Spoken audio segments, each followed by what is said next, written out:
must guard against the acquisition of unwarranted influence, whether sought or unsought, by the military industrial complex.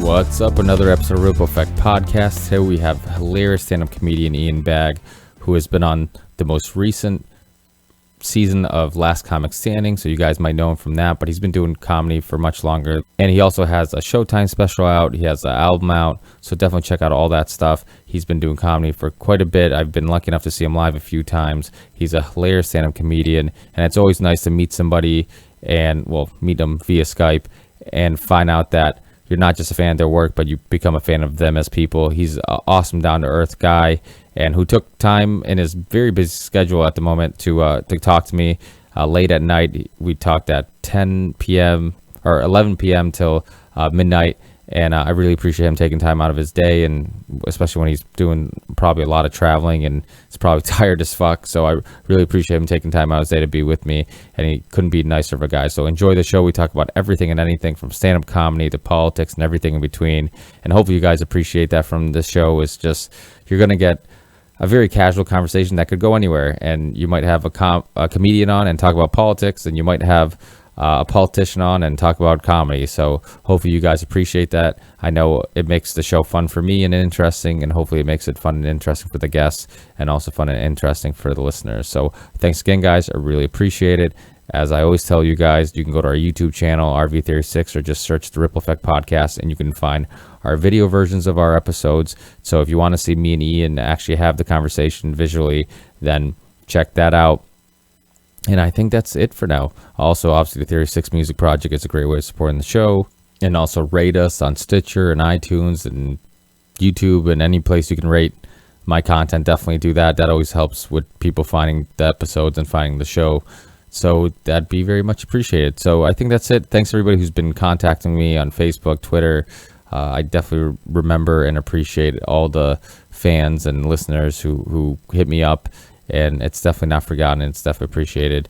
And thanks for the support, guys. I'm just a regular Joe Schmo like you guys who is attempting to do something, I wouldn't say special, but something different, and trying to, do my best and trying to bring interesting conversations with interesting people, or at least give you something to listen to while you drive to work that might make the time go by. So thanks again, guys. I really appreciate it, and I'll see you on the next one. Peace.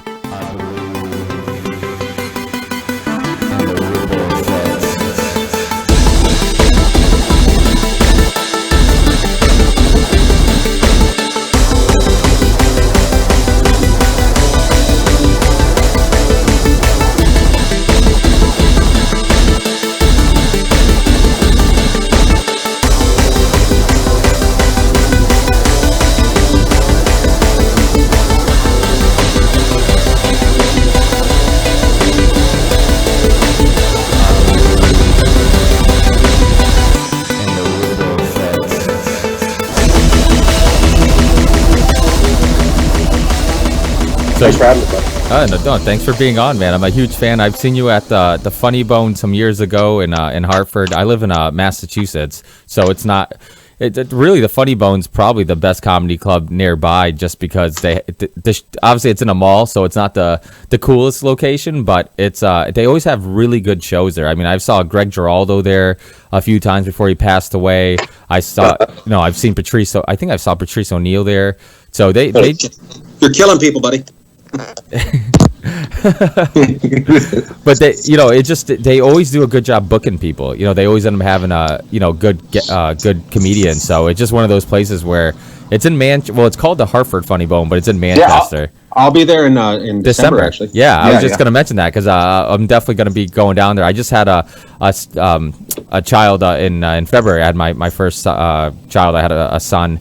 And congratulations. Thank you. And we don't get a whole lot of time to go out, me and the wife. So we we plan ahead, and that's one of the things. We're like, that weekend we got to get babysitters. I'm like, Ian's going to be in town. So, but yeah. So thanks a lot for being with me. Well, contact me so I can get you tickets, right? Oh, thanks. Yeah, I appreciate that. And I saw that you're going to be there in December. I saw you there. I've seen you actually a few times there, and I was actually surprised because I thought the Last Comic Standing was more up and coming people, and I guess it was probably just I always thought that you were, because you did late night shows and you had a couple specials. I had some friends of mine and stuff that were, I remember talking about you on the Last Comic Standing and saying how awesome you're doing, and they're like, oh, he's like, for a new comic. I'm like, new comic? I saw him years ago. I'm That's like, funny. Yeah. So yeah. I think people assume it's like one of those, like American Idol shows. It is. It definitely is an American Idol. You know what I mean? Like, American Idol's different. You can sing in your bathroom and be found. You can't do comedy in your bathroom and be found.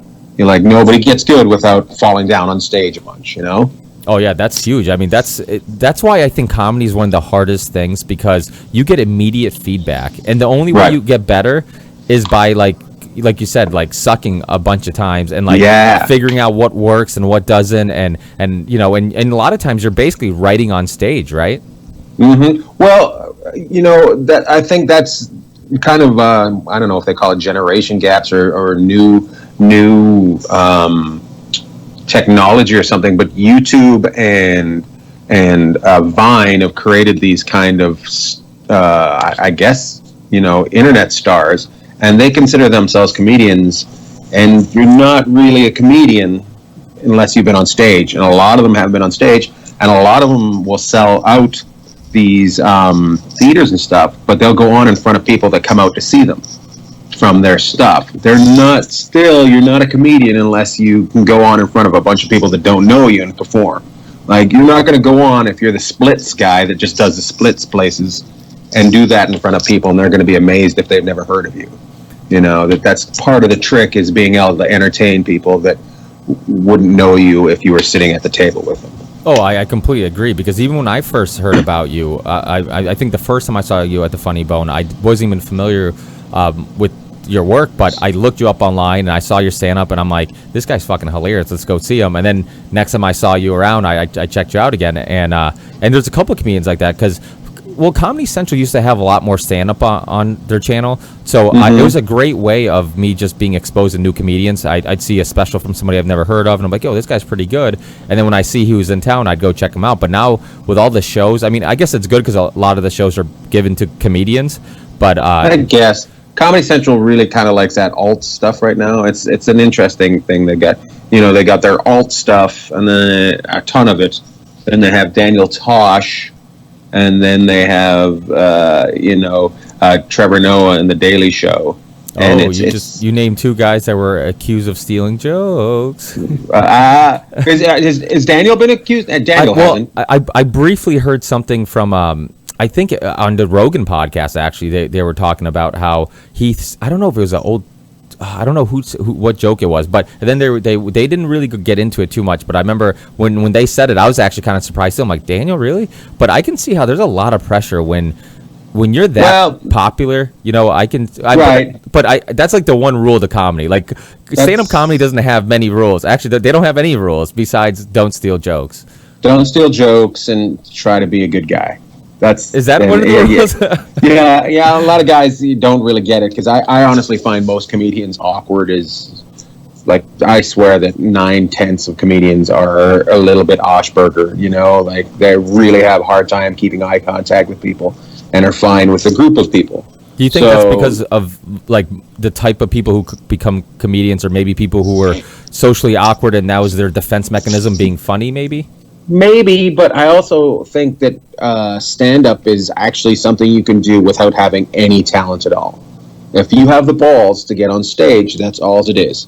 Like, you don't have to be funny. There are so many guys that aren't funny that have never made anybody laugh off stage, but have the enough confidence, self-confidence to walk on stage, you know. Yeah. So, Yeah, well, that's true, because it is one of those things where you can go to open mic anywhere, and you can, you know, probably find somebody who will put you as an opener, and you could suck. But right. If you have a car, yeah, you'll end up getting work, you know. But it's weird, because I've heard from a lot of comedians, people talk about how they only like hanging out with other comedians because they feel like they're on the same wavelength, or they're more interesting than the average person, you know. That's funny. I don't really. I'm the opposite. You don't like hanging out with comedians? I don't mind. Some of my great Best friends are friends, I'm comedians, sure, but some of my best friends are black comedians. I would say I get bored with a lot of comedians. Love to talk just about the business.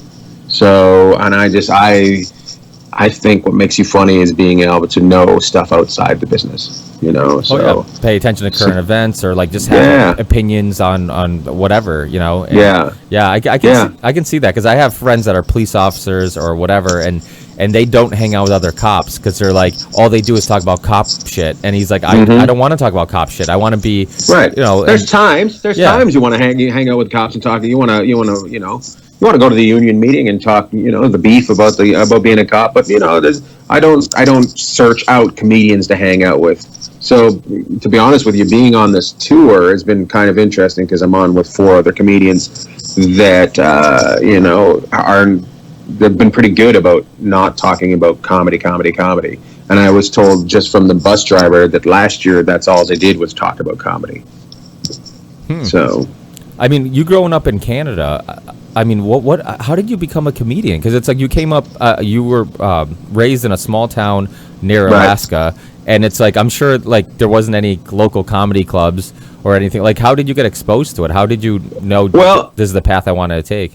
I used to listen to my parents' Bill Cosby and Jonathan Winters albums when I was a kid, and I knew there's just something about the feeling I got from listening to those albums. I was like, this is pretty awesome. And then, honestly, I remember making Shannon Butler laugh in the 4th grade, and I was like, I just remember that feeling of seeing her laugh and how the attention that she gave me. And I was just like, I like that feeling. So I wanted to do that, but where you comes up, I grew up in the middle of nowhere, near nothing, in a small town. We didn't have comedians show up. So being a comedian was not on the radar, the radar. You did not, you know, it wasn't somebody from my hometown wasn't a comedian. I think there may have been one girl that had broken out that was about 10, 15 years older than me that had to become a musician, but entertainment was not what people chased where I was from. So I actually started when I was about 22, 23. I had lived in Australia for a while. I was about to go to school. I had been working in a gold mine making money, and I was about to go to school to learn how to become an explosives engineer.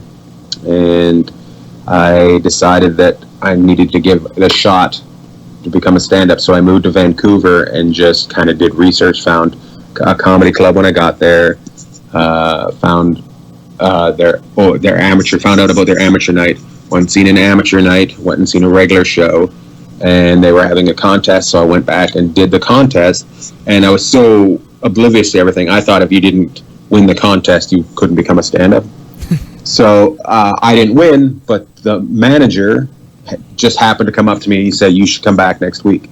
And if he hadn't come back up and said, you should come back next week, I probably would have gone to school, but I didn't go to school. So yeah, that's crazy. And I can see that, because I think there's you were talking about how when you made somebody laugh, you realize like, this is what I want to do. I think that's amazing gift that you guys have. And because, you know, I go to a comedy club, and like the nice thing is, you know, I work a full-time job and I do this as a hobby, and you know, this is when I go to a comedy show, like everything that stresses me out, everything that you know, I'm worried about, all the, you know, things that you know, I guess that just the weight on your shoulder just goes away. You're at the show, you're focused on the comedian for that hour, that comedian, you're just It's a little bit of escape. Yeah, it is. It's an escape, and there's something about the power of laughter. Like everybody wants to be the funny guy. Everybody wants to be like when you make somebody laugh, you feel good. It's like, oh shit, I just cheered him up a little bit, Right. And so I can see how that can be a very addictive feeling. Well, it didn't start out this way. Of course, everybody when they start out, you have some sort of style. Like if you're for me, my style was natural. I wasn't. Some guys are in love with the words. I wasn't in love with the words. I was in love with the feeling that I could give to people. But I was also, if you look at my show now, it basically goes back to me being a kid, and it's hanging with your friends. Somebody says something, and somebody else says something, and then I respond, and it just keeps building until we're all, laughing harder. It's basically a sleepover, or a bunch of people hanging out in the backyard having a barbecue, playing cards, or having a Christmas party. That's basically what my show is based on. Yeah. I mean, I love the type of improv, but I feel like that could be hard because if you get a crowd that sucks or doesn't play along, I mean, that can be. I mean, you can dig yourself some holes where you're really like, fuck, how am I going to get out of this? I do have material that I can always go to material. But if I go to all material, you're going to know that I didn't have a good time with you. I'm going to find you boring, but I'll get the job done. Because if that's all you're there is to do is to get the job done, that's fine. But I don't. I think people, even when I get the job done, I still do crowd work. And there's crowd work in there, and the people that become fans of me are because of what they see in the crowd work. It's not because I'm not in it to do a speech. I'm not in it to be down on somebody or I don't. One person talking for an hour is really boring to me. I like the interaction with the crowd and letting them kind of feel their apart. brains feel apart, but their brains explode. I don't know. You watch 20 minutes of somebody giving a speech, I don't think it's boring. Yeah, I can see that. Yeah, I mean, there's definitely some people that, and I think that's the fun thing about comedy is that there aren't any rules besides not stealing jokes. Nobody tells Headburn that you can't have a monotone type style, or nobody tells Kinnison he couldn't be screaming in the microphone. Yeah. So I think that's you kind of create your own path, and I you hear a lot of stories from comedians like when they first start that you start sounding like, or you initially start sounding like people you're a fan of. Did you find yourself doing that before? Yeah, you're influenced by people. To be honest with you, I was monotone when I first started. I was Stephen Wright. That's who was influencing me at that time, and it actually worked quite well for me. I did a very little crowd work, but I had very little emotion what I was doing, and it worked, but it slowly myself. I became out of that. You should be influenced by somebody when you're going on stage, but you should at the beginning. But you should also at some point you should just stop. You should stop being influenced and not want to listen to other comics. And once in a while you hear other comics and you think, oh, he's really, really good. That guy's really funny. But for the most part, you shouldn't be wanting to hear other comics to be influenced by them. You should be wanting to be influenced by your brain and where it takes you. Because that's I think that's the Do you watch a lot of comedy for or when I was a kid? No, I'm saying now. Like, do you? Nah. Really?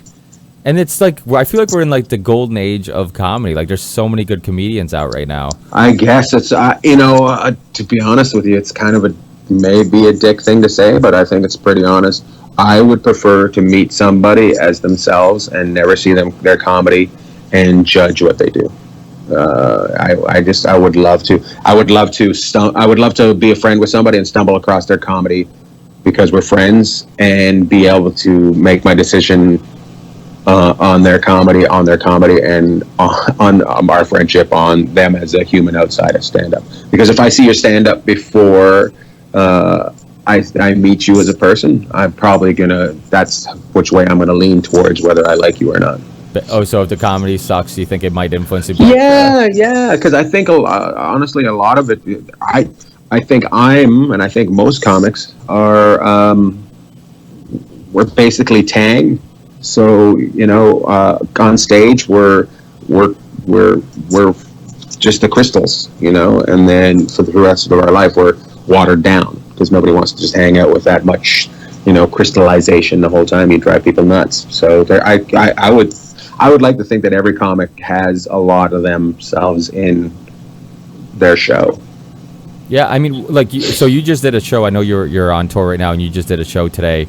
Right. I'm assuming you killed. So, after a show, I mean, do you feel like a relief? Like, how does it feel like this? Because I know from I talk to musicians, and I used to play music, and one thing I used to love about going on stage is that after the show, I feel, because you have all this anxiety before the show, or at least I did, and right. you have all this pressure of wanting to do well, and then after the show, you feel like you got all this energy and built up emotions off your chest, and you have like this relief of like you just did yoga or something. I mean, do you get that in comedy? Well, first of all, the show was fun, but I didn't really like them. Well, are you in Georgia? I'm in Columbus, Georgia right now, and we did a theater. We're on this Last Comic Standing tour, and we did a theater, and I went on first, and I did 20 minutes, and tonight there was an exceptional amount of people being sat while I was on stage, and they were holding them back, and they were just standing around, and I was like, just get them. And I was having great conversations with people, but I felt like people weren't paying attention. Well, no, it just wasn't. It was unsettled, and I didn't want that. I want to have a fun time with them, and if I'm only doing 20 minutes, I really just kind of punch it out and move on, and this tour is really just basically giving people that have not seen you a taste of what you do to come back and see an hour.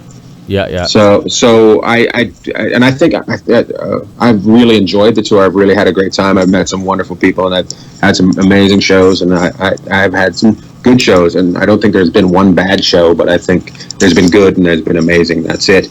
But afterwards, doing 20 minutes, I don't really feel satisfied. Like, do you feel like they just got? Do you feel like you need to do a full hour to kind of feel out the crowd and for them to No, I don't need to do a full hour, but I'm used to going last. I'm used to having fun. I'm used to taking them to Ian Bagg town. I take them, but we just fly by Ian Bagg town. I don't actually take them into the town. I show them where it is, but we don't go into it. Yeah, I hear you. And when you were talking about because you're one of those, I think probably one of the reasons why I think you said, you don't really feel like hanging out, or you don't enjoy as much as other comics, the idea of hanging out with other comics, because you grew up playing hockey. You were, you were kind of that's very unlike most comics. I mean, you're kind of a jock, and you're. I don't know if I'm a jock. Well,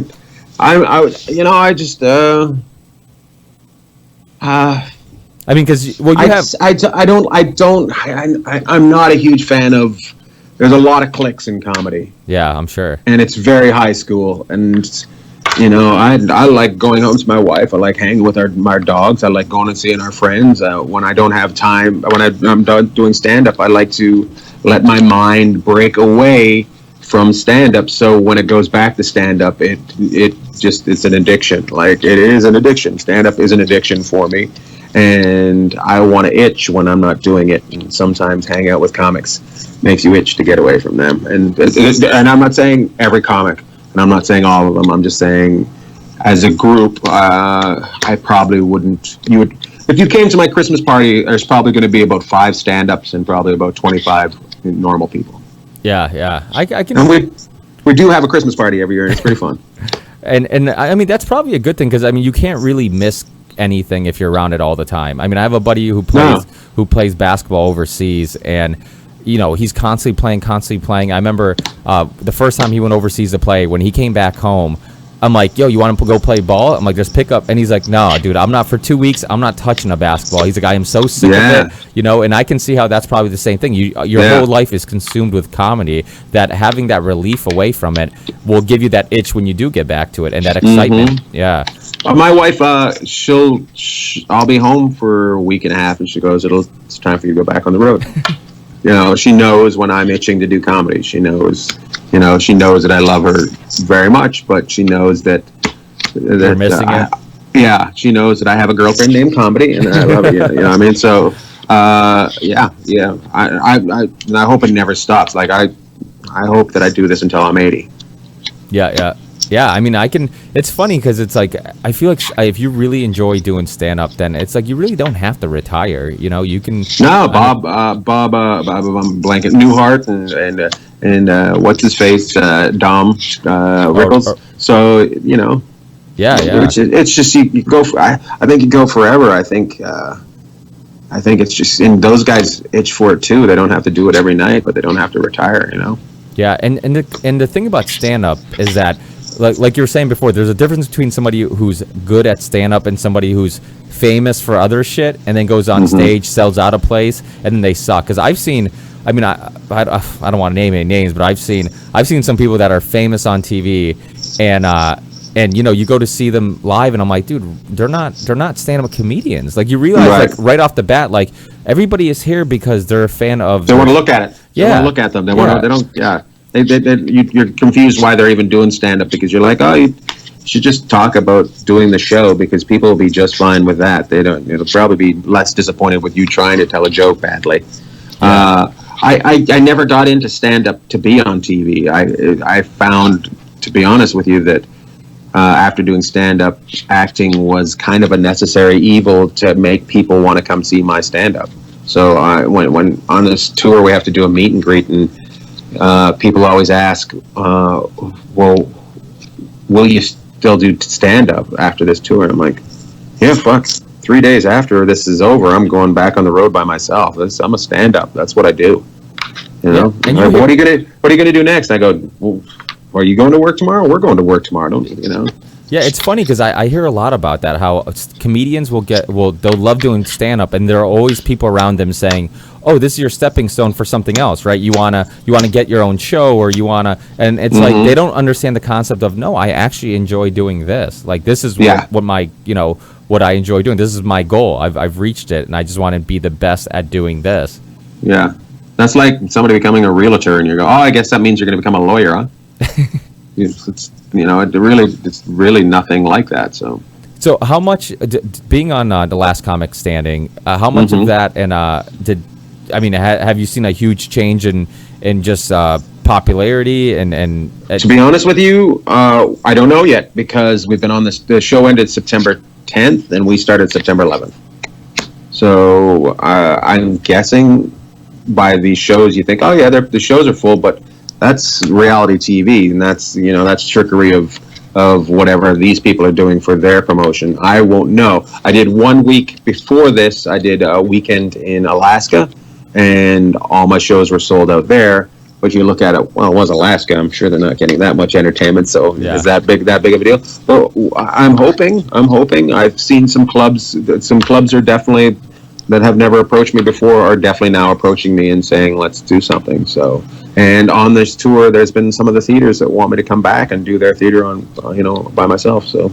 And yeah, so I mean, you're, like you said, you're going to be on tour doing your own headlining tour right after this tour. So you'll really get a good feel of, what the difference is with the crowd and stuff like that. And I guess it would be cool to have people there that know you as, the comic from Last Comic Standing. But guys like me, who's like, this guy's been doing it forever. What are you talking about? Yeah, that's the big thing. I don't know if I'll even use the credit from Last Comic Standing, to be honest with you. I'll just, I'm sure I'll have to use it to sell tickets, but not to walk on stage to. Maybe I'll just use it. I've seen on NBC.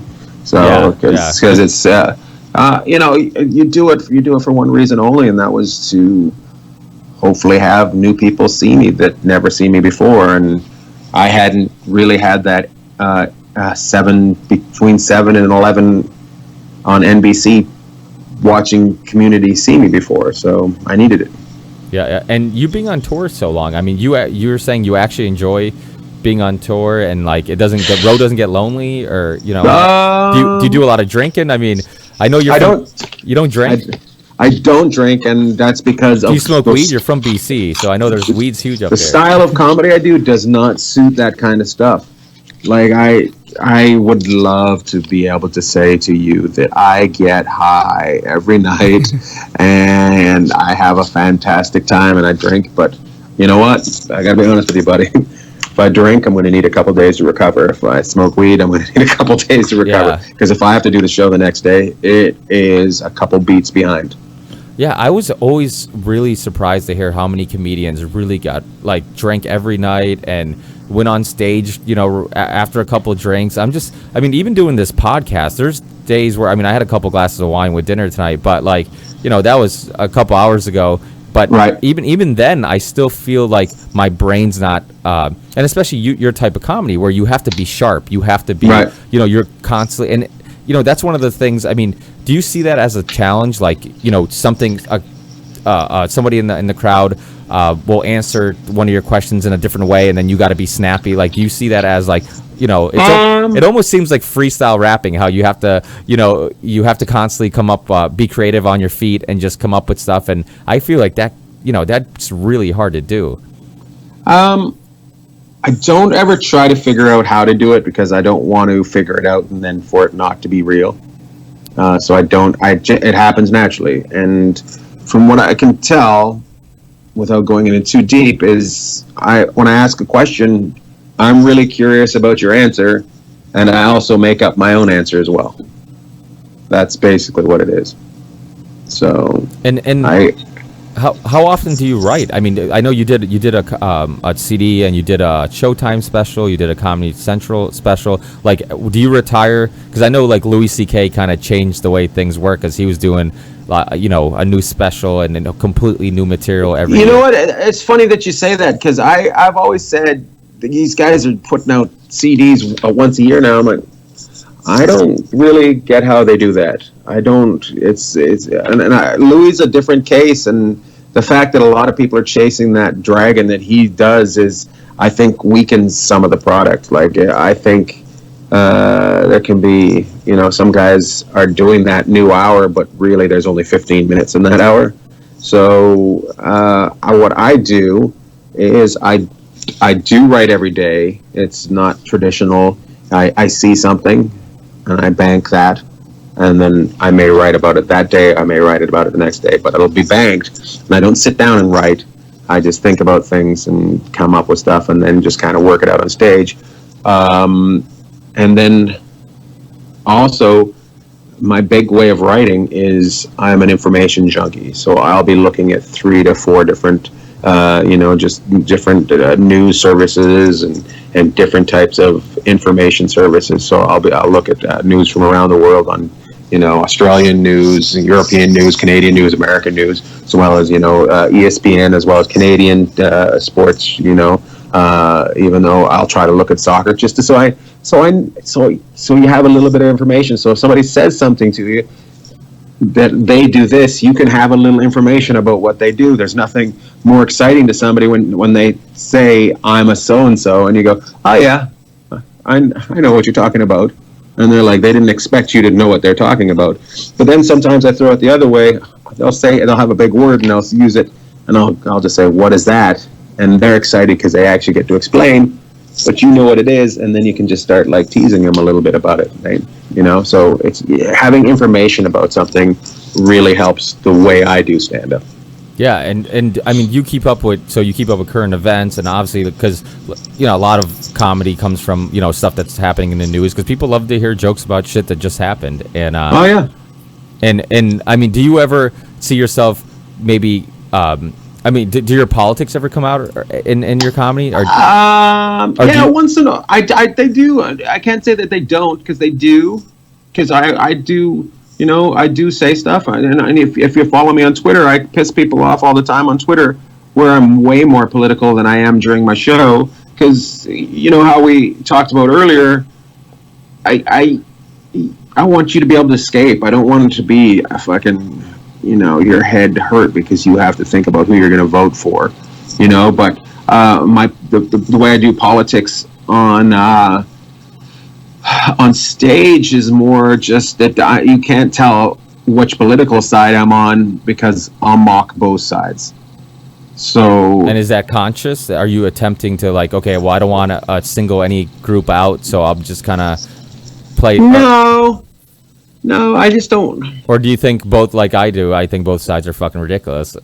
I think both sides are fucking ridiculous. I think politicians are maybe the most arrogant people in the world because they nominate themselves now. They don't get nominated. So there's never a group of people that say, you know what, you really know how to help us out. Why don't you become the president? And some douche that's got a bunch of money that goes, you know what, I think I should be president. And mostly it's to have them. It seems like you brought up earlier stepping stones. It seems like being a president is now the stepping stone to getting something else. Yeah. So, I mean, look how many people run for the... I mean, you look like Sarah Palin obviously didn't think she was going to win, or a lot of these people, they don't think they're going to win. They do it for the purpose of, I can sell books after, my face is out there, I can do lectures. Speeches. Yeah, and get paid all this fucking money because now people know me as the person who ran as president, even though you had zero chance. And the thing about politics, too, is, like you said, like, if you actually have... I guess if you're motivated to become a politician, something's probably fucking wrong with you. Because the fact that, like, you want to be a politician, like, so you want your whole life to be dissected, you want to be basically what you don't, your views go out the window because it's all about who gives you campaign money and which lobbyist gives you certain language that they want in certain bills.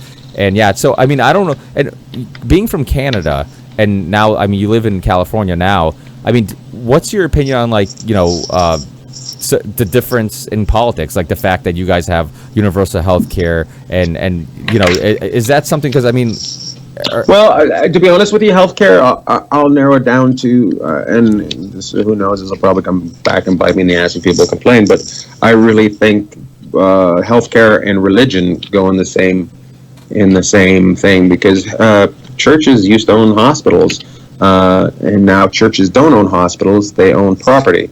The reason, churches aren't supposed to be building war chests. There's a reason they have this tax exemption, is because they're not supposed to have the amount of money that they have, and they're saving up and building, trying to get more and more. They're supposed to, the reason you become a church is to give people a place to go, to give people a place to get through the night, to give people a place, something to believe in. But they've become a business. They've become a business. They used to be basically the town. Little towns had churches because that's where people met every Sunday, and that's where everybody got their information. That's where you found out somebody was missing, and we got to go find that dude because he didn't show up for Sunday, Sunday church. And universal health care, for some, it shouldn't be. Should it be owned by the government? I don't know, but should people own a hospital to make a profit? Well, that's the thing. Everything's for profit now, and I think that's a huge issue because, even like now, you forced everybody to have health insurance, but really who you're helping is the health insurance companies, because basically, they make a profit. Yeah, they make. I mean, this whole idea of, like, people are like, oh yeah, the health insurance companies are so upset about Obamacare. I'm like, are they really? Because that's like saying everybody should have a stand-up comedian live with them. Like, every stand-up comedian would be like, this is awesome. You're forcing them to have our services. That's exactly what happened with healthcare. So instead of having whatever percentage of the population had health insurance, now you're forcing everybody to have it. So why wouldn't it be beneficial to them? Never mind if you look at the people who helped write the bill. Most of them were, like Liz Fowler and some of these people who used to work for big insurance companies or still do. And, they all had their hand in it. And like you said, politics have become a joke, and it kind of always has been, because if you look at George Carlin, Bill Hicks, and you realize, like, things haven't really changed that much. They haven't changed that much. Yeah. They haven't changed that much. The problem is, I think every generation accepts greed a little bit more. Like, I think our generation right now has a problem with, everybody thinks they're special. Everybody thinks they're the one. Because our parents have told us that there's no winners. Everybody's a winner. There's no losers. Well, we're definitely making pussies. We're definitely. I'm not saying we're making, but we are a little bit, because I think there's things. You played hockey. I think that, like, hockey, for example, or any sport, I think there's life lessons you learn in that. Like, you play hard and you work hard, you win, and winning's fun, and success comes with working hard. And I feel like in sports, when you lose, it's you learn that, okay, if I don't work hard and I lose, it sucks. So I think you get some life lessons in that. But learning to lose with grace is a big thing that's been lost. Like, everybody, the people that lose are just it's why you can see all these videos of people getting punched in the head when driving in traffic, because nobody can believe that they got passed by somebody. Like, why are you pissed that somebody went by you? And like, we've all cut somebody off in traffic. Everybody, there's not one person that hasn't cut person off in traffic.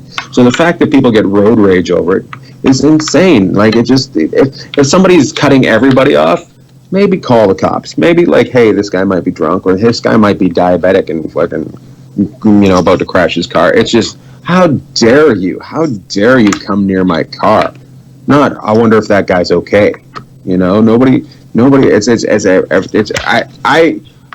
know. I think I might be scrambled a little bit, but I really believe that people don't know how to lose anymore with dignity. I just, it's just people don't know how to. That guy. The fact that Jerry Jones wants that guy on his football team after he beat that woman, and the other guy that beat the woman has been blackballed out of football, just doesn't make sense to me.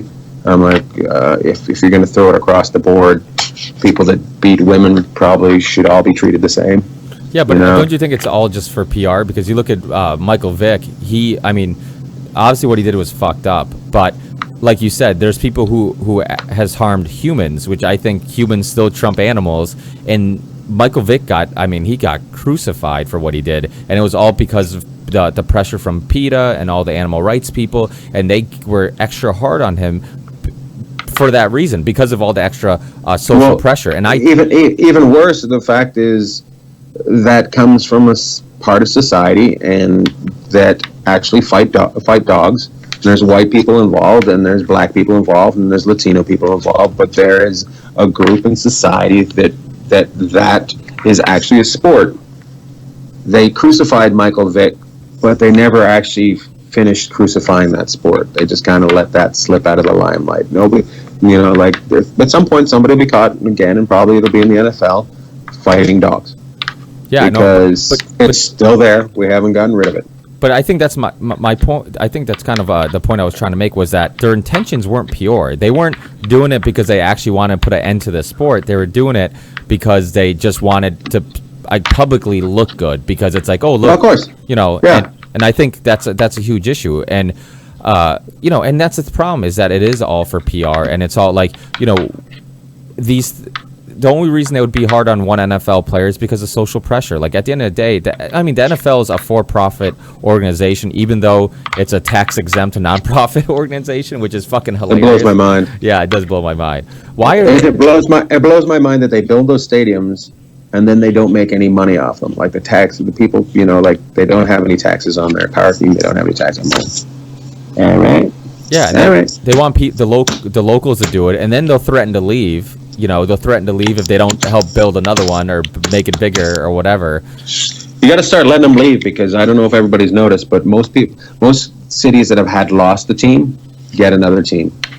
That's true. So just let them leave. Let them leave. You'll get another team. I think a lot of times it's the politicians in those cities that are so afraid of the loss of revenue, because let's be honest, most politicians don't do their job. They don't balance any budget. So it's much easier to balance a budget or recklessly spend when you have all this extra revenue. Now, once all the revenue is gone, I live in Ludlow, Mass, which is about 20 minutes away from Springfield, Mass, which is the Basketball Hall of Fame. And I know you were just in Mass not too long ago. You were in Worcester, I think, last week or something like that, right? Worcester. Which is, yeah. it's. The only show on this tour that I haven't liked has been that one. I told them, I said, we've tried it, because they were just assholes. They weren't assholes. They were really arrogant. Like, I brought up the newspaper, the fact, and somebody yelled out what the newspaper was called, and I said, I seriously don't know what your newspaper's called. And they were upset, and I said that I didn't know what the newspaper was called, and I said, I can't believe that you guys still have a newspaper here. And then they said, it's owned by the Wall Street Journal, like that to me. And I said, is it called the Wall Street Journal? And they said no, and I said, That makes it sad that you guys have a dumbed down version of the Wall Street Journal. So it's interesting. Like some people do not tease their town. You do not come from the city and tease their town. Lighten up. But what the funny part is, I'm from a tiny little village in northern Canada that never got anything, that had 5 stoplights, that, you know... I'm the same way. I was born in northern Portugal, right, with a small little village, and... I grew up a very big population of Portuguese where I grew up. Yeah. I know the Praticantes and the DuPonts and the all sorts of... I know the bread with the egg in it at Easter.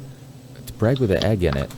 Yeah, I know we have bread with the chorizo in it, with the sausage. But also they actually have a boiled they just put an egg in it and let it cook inside, so you have like a hard boiled egg inside the loaf of bread that you have to find. Sounds pretty good. And it's a sweet bread too, so it is actually really good. I grew up Portuguese. Are you from near Providence? Because I noticed when we were in Providence, a very big Portuguese problem. We're not that far from Providence.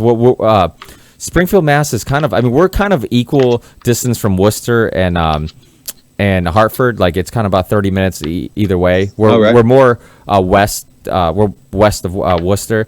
And I go to Providence. Providence has a huge Italian, obviously, section, but they also have a Portuguese club, and they have a Portuguese section. It's funny how like these communities of people just all migrate to one place, and it's like when my parents came to this country, they had some family that was here and some people who owned a business who were Portuguese, so they had work, and then they told people back at home in their little village, "Hey, come here. We know some people who can maybe get you a job." So then little by little. Do you know, is it the Portuguese population there, is that because fishing? Is that what it is?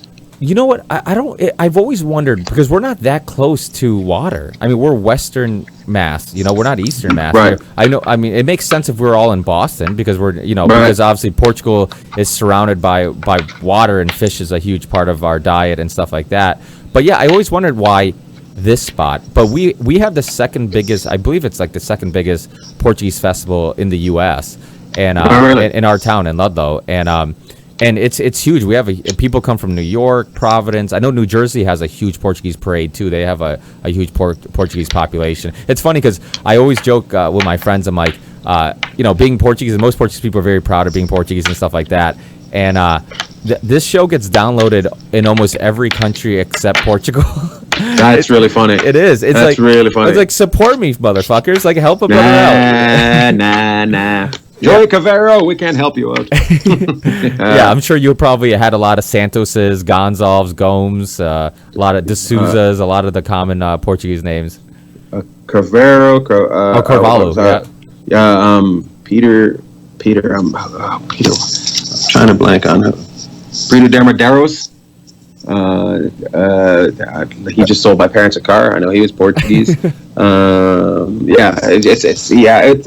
reason we Why also... the fuck are they in Canada? It's cold up there. Well, we have the reason they're in Canada is because we had the mill and logging, so it's a lot of it was first generation. It was a good place for first generation to go, who didn't really have a grasp on English. They could get jobs and make really good money. That's what happened here, because we have I live across from the mills, and these giant mills where basically, I mean, now there's nothing there, but like, I mean, I look at them sometimes, I'm like, holy shit, these giant buildings were full of foreigners, Polish and Portuguese and French, and all these people who were working their asses off. And now that's exactly what ours was. Our German, Chinese, Portuguese, Italian, and Indian. We had a big population from India. So India and Pakistan. I think Sikh, and there's a guy in Canada that just became the defense minister in Canada. He's my age, and he's a Sikh, and he wears the turban, and he was a cop, and then he was a special forces in the Canadian military. And he's first to be like Sikh, like hardcore religious, and apparently he's just a badass. Was just like killing people left, right, and center when he was over. Did 4 tours over in Afghanistan and stuff like that. And was just now he's the Canadian defense minister. So hopefully we're gonna buy a bunch of shit and go to town on people. Now living in the U.S., I mean, how do you? I mean, do you? People always talk about how Canadians are nicer, like they're just a nicer version of Americans. Is that true? They do, and Canadians are politer. But to be I've honest had with you, comedians on the show, and I will say that some of the nicest people I've had Adam Scorgi, who a filmmaker who did The Culture High, which is on Netflix now, and he also did The Union, the business behind getting high. And I had James Corbett, who's he lives in Japan, but he's originally from Canada. I'm trying to think. I had somebody from The Corporation. You know that documentary? It was the biggest, the biggest documentary in I think from Canadian in Canada. It was. I can believe it. And I had somebody, and they always seem to be so super nice. And I don't know if it's because, I mean, is it the culture? Is it because the news doesn't show you blood and murder every night? Is it because? I don't know if it's that, but I think we watch American news. Like it's funny because I grew up on Seattle news when I was a kid. That's what we got all our all the stations from Seattle. So we had 2 Canadian channels and then 3 American channels where I grew up. So if you're really thinking about it, we're really American influenced. It's funny though, except Montreal, which they hate everybody. They hate everybody, those dicks. But honestly, before I moved to America, I never wanted to move to America. I honestly thought that was the worst part of stand-up, was that I couldn't make a living at home, that I would have to move to America to do it. That was the only way my career could sustain itself. So I was quite upset, and I left Canada. But to be honest with you, I moved to New York. I went to New York. I was 25, 26. I got on a train, went to New York with $700 in my pocket, and lived in a youth hostel, and and fell in love with the city and fell in love with America. Probably within a week of being there, I just never wanted to go home again. I love the fact that people were chasing a dream. It wasn't just to work to live. It was to do what you love to live. Yeah, and I think that's so important. That's why I love talking to people like yourself who came from a small town, and really, like you said, there's no comedy scene around. Like, I'm sure when you were telling people you wanted to be a comedian, people probably looked at you and said, yeah. I mean, when I told my parents I was moving to Vancouver to become a comedian, they're like, all right, see you in a couple weeks. Yeah, exactly. Good luck. Yeah. So, but it's really a success story, and I think that's a message that's so important because so many of us we assume that because of the shitty town, we are a small little town in Iowa or wherever, I'll never be able to leave this place and I'm stuck here. And I think that's where podcasts and the internet in general has been a great thing, because you can connect with like-minded people, and yet you could still live in a shitty little town where you don't have anything in common with anybody around you, but yet you have all these people online that think like you and are interested in the same things you're interested in and can be exposed to interesting people and interesting work. So I think now with the internet, I mean, we're kind of making borders become obsolete. It really... It's a lot like that. We have to... The thing about the internet, everything's got learning curves, and I think the internet is giving everybody a little bit of arrogance. I hope that, people just realize that it is still special to be at the party, and the fact that you get to be at the party via the internet, you should feel lucky. You should never feel entitled. The entitlement that a lot of people have, there's always something that you're not at. This gets you to a certain part. You have to have your own talent. You have to believe in yourself, and you have to never be ashamed of failing at something, because how corny it sounds, it's all about getting up, it's not about falling down. So absolutely. So, and how many people do you meet that are at the end of the road or retired, and they look back and say, I wish I didn't chase my dreams? Like, you always meet people who say, I wish I chased my dreams further, or I wish I didn't give up on it as soon as I did. So I think that's important, man. I mean, I'm like you. I'm born in Portugal, from a small town. I'm doing this in a little studio in my basement, and I've had Jesse Ventura on. I've had you. That's awesome. Who's on TV. You know, I had Mariana Van Zeller, who's been, you know, had shows on Nat Geo and Travel Channel. I mean, I've had Rick Ross, the real Rick Ross, the drug trafficker. I've had, you know, so many, you know, Sean Stone, who's Oliver Stone's son. And, you know, just all these amazing people. And I was like you. I was just, I mean, obviously, you're probably making some money doing what you're doing, hopefully. But it's going good, yeah. Well, that's the thing. You know, that I look at it. I'm making really good money, and I'm doing what I wanted to do. I'm living as good or better than my friends that are working in the mines or working in the mills or working as loggers, you know. So, you know, it's not always about being the millionaire, but it's about being able to do what you love. Yeah, I was just talking to a friend recently. Oh, I think I lost you. Of course, my wife called in the middle of that. you want to call her back, or you want to? No, I'll call her in a second. You know, I hope that, you know, if anybody gets anything from listening to me, that they want to come out and see my show. And this isn't, you know, I don't know if it's been, you know, hilarious listening to this, but I hope that, you know, I can maybe inspire some people. And I just remembered another Portuguese family, the Combloses. Maria. We're giving shout outs to all these random Portuguese families. I used to hang out with Sandor. Sandor used to hang out, and he had this sister that was the same. He was a couple years older than me, and I hung out with him. And he had a sister that was the same age as me, and she was the most beautiful girl I had ever seen. And she went off and she became a wrestler, actually, and was in the WWF. And she was in it for years, and she ended up passing away from cancer. But she was probably the most famous person from my town. And it was, you know, she was a female wrestler in the WWF, and she was from this small little town. And I know it's a WWE, but she was in it when it was a WWF. And she just went out and just became a bodybuilder and then became a wrestler. It was pretty impressive. Yeah, that's one thing about being from a small town is if anybody is successful, we're super happy for them and we brag the fuck out of them. You know? Yeah.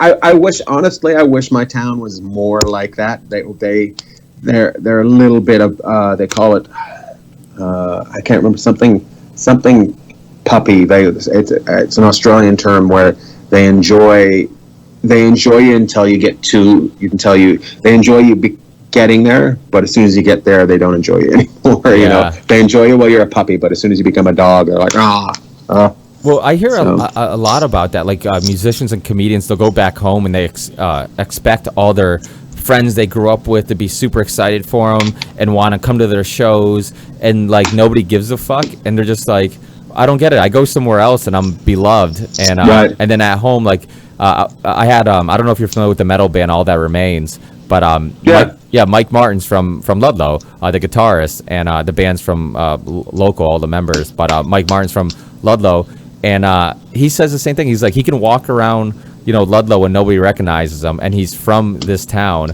but yet he goes, you know, he does shows all over the U.S., and you know, he'll be leaving the show and people will be trying to buy him drinks and shit like that, and so it is funny how that happens, how, you know. That's great. You need your hometown to keep your head straight.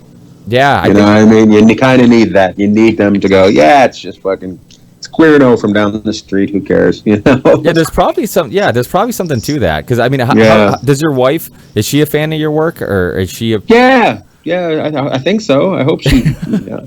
I still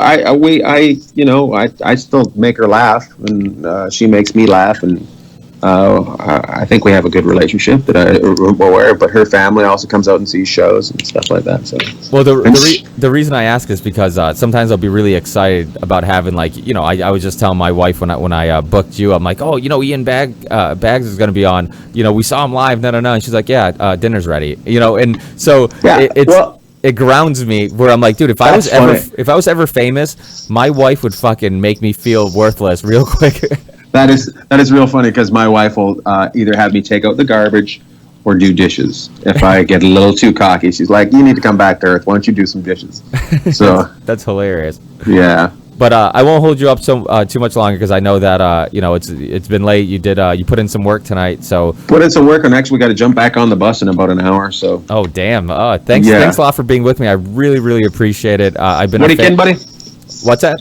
I said no problem. I thank you for even wanting me on the show. I really appreciate it. Oh, I think the cool thing about doing comedy or doing a podcast, and that's the other thing I was going to mention to you. I'm like, dude, you're fucking hilarious almost all the time. I've heard you in so many interviews, and you're naturally funny. Like you don't see, you'll just be bullshitting with people on a show, and you're naturally funny. And I'm always like, dude, Ian would be he'd be awesome for a podcast. He should do a podcast because so many other comedians do podcasts. And I think that you're one of those that, if you're riffing off somebody and you have a guest on or whatever, right. Is that something you've thought about? Or I did one for a while. It was fun.